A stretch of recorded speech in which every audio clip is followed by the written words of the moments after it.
Assalamualaikum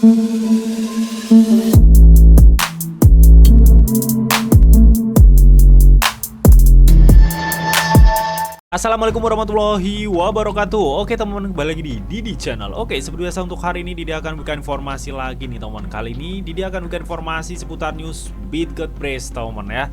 Jadi kemarin gua baca-baca juga ya mengenai komentar di YouTube Didi teman ya. Di sini ada dari Mas Satria Paku temen ya, katanya pantau selalu brace Bang Didi, bagaimana key brace-nya. Oke ya. Nah kebetulan semalam ya di grup resmi dari BitGet ya, itu ada Ama cuy ya teman-teman.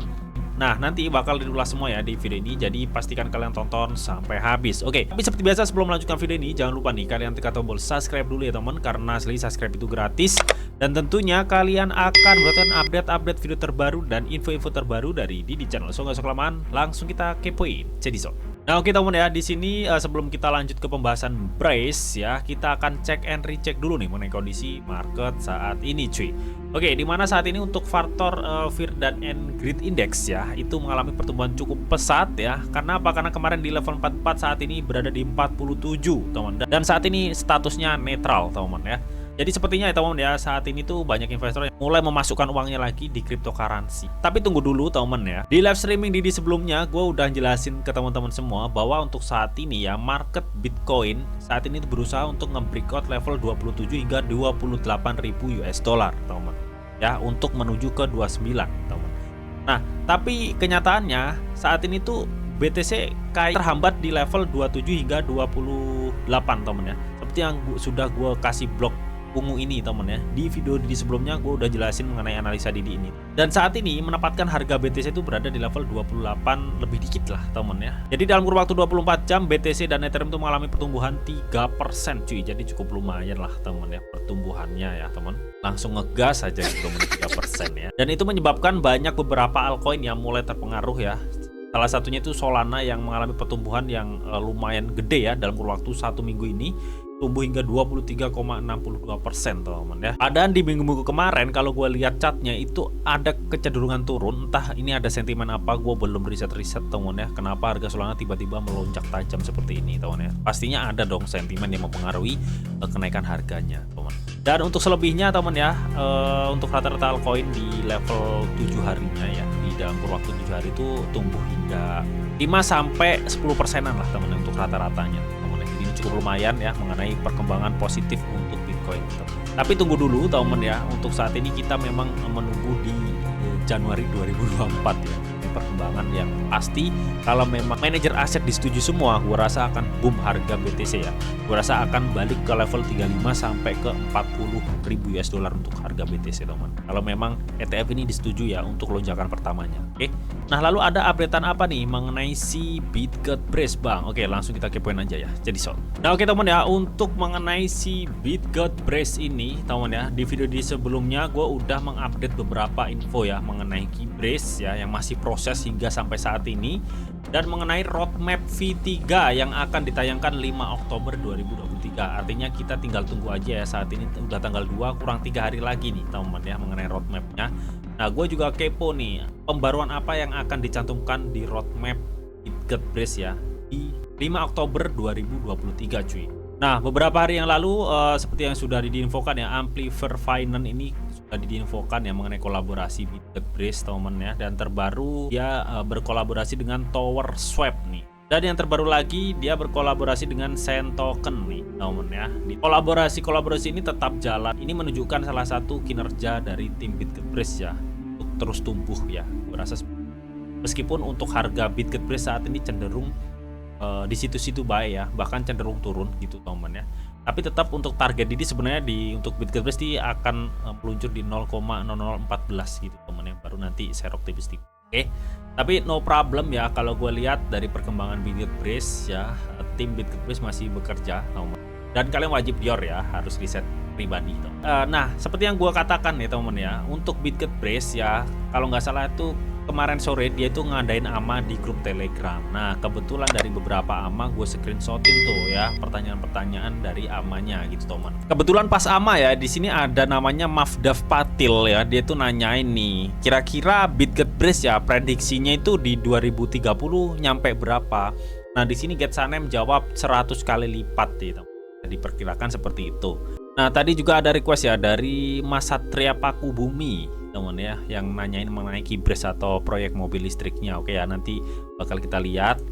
Nah, di sini ada pertanyaan lagi nih. Katanya, apakah seluruh proses peluncuran Kibres EV sudah selesai atau masih memakan waktu?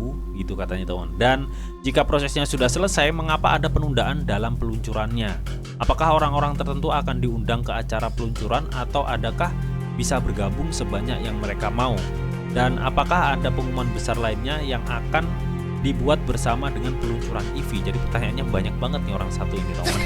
Nah, mengenai EV di sini Get Sanem itu mengatakan nih ya, katanya tim kami saat ini sedang mempersiapkan acara peluncuran kendaraan listrik EV ya. Jadi istilahnya masih dipersiapkan katanya, teman ya. Dan katanya pengumuman tanggalnya akan segera dilakukan. Namun kami menilai kondisi pasar dengan cermat untuk memastikan waktunya optimal mengingat tantangan saat ini. Oke. Artinya kalau gue baca atau gue tarik kesimpulan dari penjelasan si Sanem ini gitu, teman ya, mereka saat ini memang sudah mempersiapkan, tapi mereka menunggu waktu yang tepat ya untuk mengumumkan dan meluncurkan acara tersebut ya.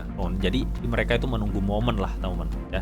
Nah, momennya kapan di sini gue nggak tahu gitu, teman ya, karena Get Sanem hanya bilang seperti itu. Intinya dia saat ini sedang mempersiapkan dan menunggu momen, teman. Nah, di sini teman ya, katanya ada yang bertanya nih, apakah Anda sedang mengerjakan peningkatan dan ekosistem blockchain, teman? Nah, ini dia jawab nih, teman. Kami memiliki banyak peningkatan yang sedang berlangsung ya, termasuk tidak hanya blockchain tetapi juga peta jalan V3 atau V3 ya, di mana meliputi platform audit, pertukaran, pembayaran dan lain-lain. Dan perubahan mereka yang menyegarkan pada desain dan warna-warni. Nantikan detail selengkapnya yang akan diumumkan setelah kami siap. Oke. Jadi artinya, teman ya, ini menyangkut perkembangan roadmap V3 ya. Nah, di sini ada bocorannya meliputi platform audit, pertukaran, pembayaran dan lain-lain ya. Jadi beberapa yang poin disebutkan di sini yang nantinya akan tercantum di roadmap V3 dari BitGetBrace yang akan datang, teman. Artinya saat ini mereka sedang mengerjakan roadmapnya ini, teman ya, dan sedang mengerjakan proyek-proyeknya juga tentunya. Ya mungkin nanti di desain kayak platform pertukaran, audit dan pembayarannya ada perubahan gitu, teman ya, mungkin ya. Kalau kita lihat dari simbol dari BitGetBrace saja sudah agak slim gitu, teman ya, daripada simbol yang agak elegan lah, teman. Nah, di sini teman ya, Get Sanem juga menjelaskan katanya dalam waktu 3-6 bulan ke depan katanya kami akan bermitra dengan mengintegrasikan beberapa bursa DEX ya atau Decentralized Exchange tambahan berkualitas tinggi ke dalam blockchain kami. Oke, jadi artinya dalam kurun waktu 3-6 bulan, teman ya. Artinya itu lebih tepatnya itu di 2024 nanti ya. Kalau nggak di bulan 1 bulan 2 lah, teman ya.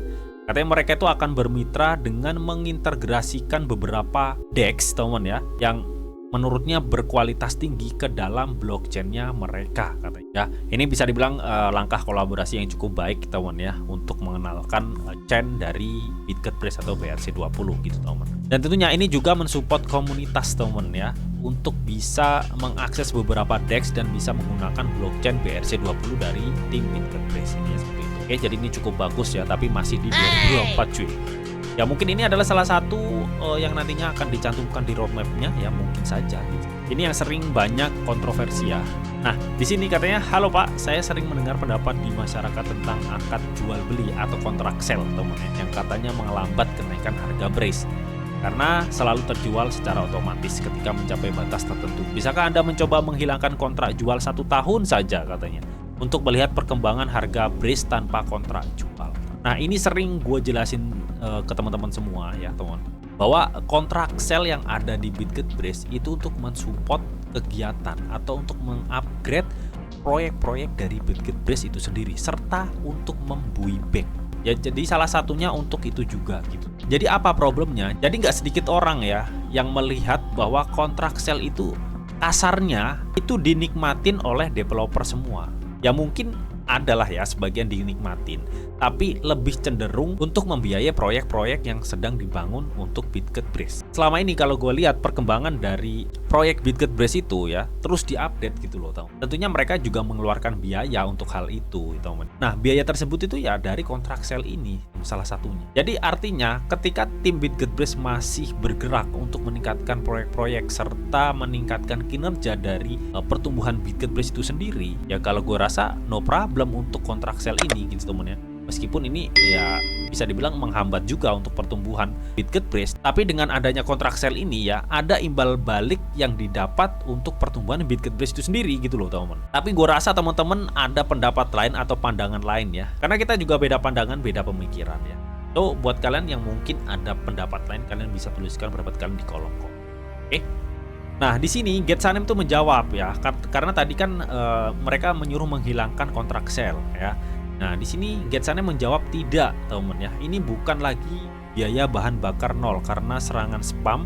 Biaya bahan bakar harus dinaikkan sehingga setiap transaksi menelan biaya sekitar 0,017 ya. Di sini artinya Getsanem tuh nggak akan menghilangkan kontrak sel tersebut gitu, teman. Nah, ini ada penjelasan yang lebih detail lagi, teman. Katanya harganya sedikit dipengaruhi oleh kontrak pintar yang memicu pesanan jual. Setiap kali hal ini terjadi, hal ini sebenarnya memberikan peluang bagi para pembuat pasar untuk terlibat dalam arbitrase. Mereka dapat membeli dengan harga rendah ya teman ya, dan menjual dengan harga yang lebih tinggi. Bursa terpusat ya. Sayangnya kami tidak dapat menghilangkan biaya pajak yang dikenakan pada kontrak pintar Binance Smart Chain karena biaya tersebut diperlukan untuk mendukung operasi kami sehari-hari. Oke teman-teman.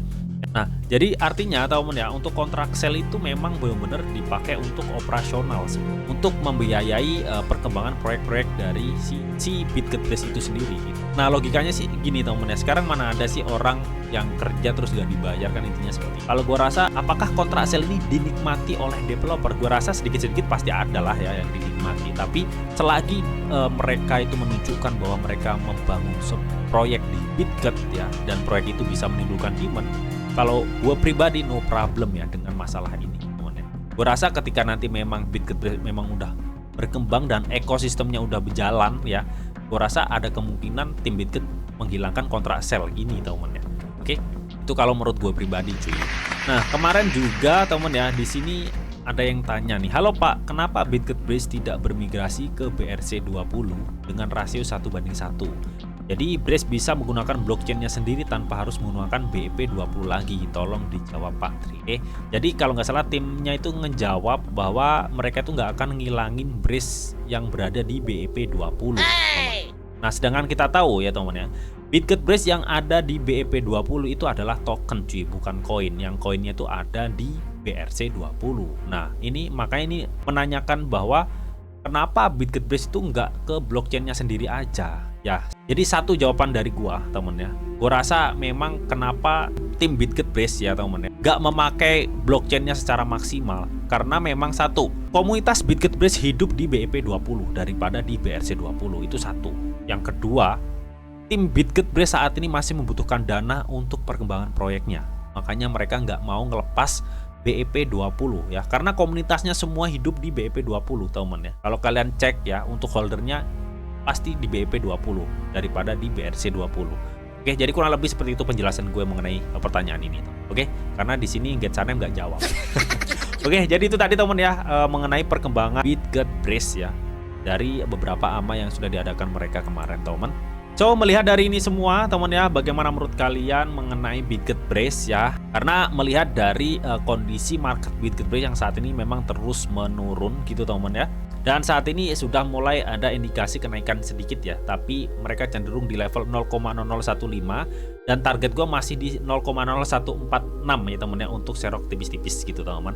So, bagaimana menurut kalian mengenai hal ini serta updatean tadi? Kalian bisa tuliskan pendapat kalian di kolom komentar, oke? Tapi tetap teman ya, di sini tuh ada disclaimer on bahwa untuk trading dan investasi di dunia cryptocurrency itu sifatnya sangat berbahaya atau sangat-sangat beresiko tinggi teman. Jadi bijaklah kalian di dalam mengelola atau memanajemen keuangan kalian.